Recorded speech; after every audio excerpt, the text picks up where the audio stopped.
There was another big polar challenge, which was to cross the Arctic Ocean during wintertime.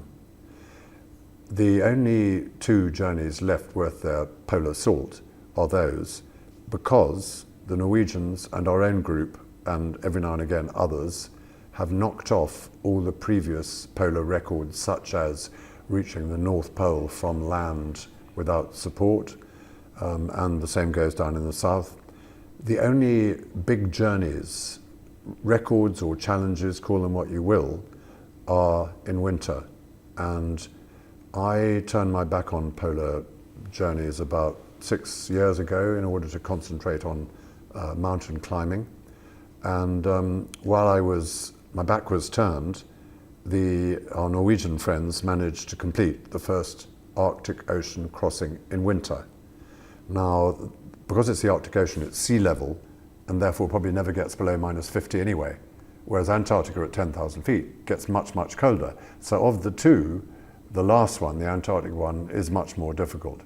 And so when Mike Stroud rang me up about 2007 with the suggestion that we get in there first and do ski across Antarctica in winter time, I agreed that that was the best thing that we must do, and we must do it before we got too old. The biggest challenge is the fact that it's not -50, it's below -50.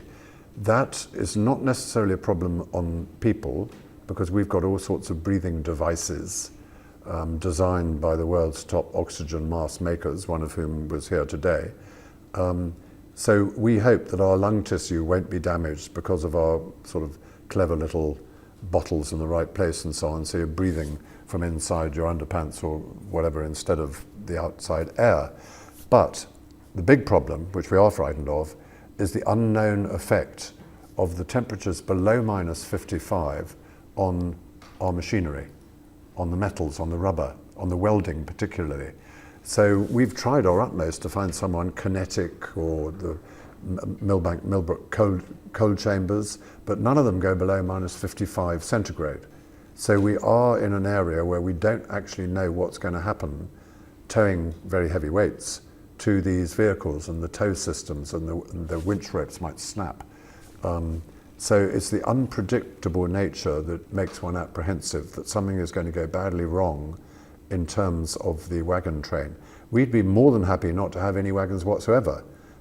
Scientists in Antarctica the whole time, the only reason they can study global warming and everything else is because they use these machines down there, but they only use them in summertime, not in wintertime.